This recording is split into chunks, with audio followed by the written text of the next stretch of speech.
folks, Brenton on tour, and it is time to unbox the Leverpresso that just arrived yesterday, and it's time to make some coffee with it. So, first things first, it comes in this trusty little container for protection, which is great because it flew all the way from South Korea. So let's have a little bit of a look and see what's inside.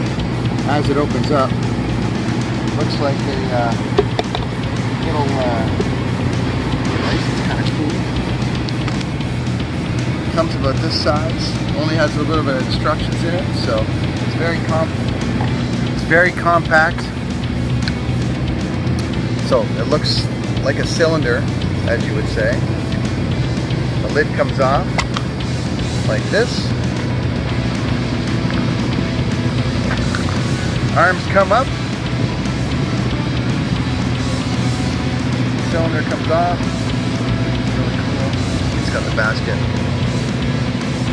And you're left with this here, which is very, very cool. Put this down for 1 second. Underneath here, you have a little mini cup and a tamper. So what's going to happen is the coffee is going to go in here.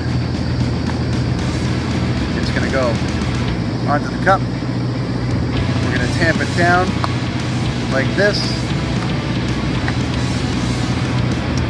I'm going to put it back on top of this, and we're going to make some espressos.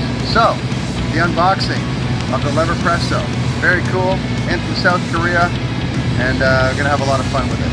Brenton on tour. The Leverpresso. Rock out.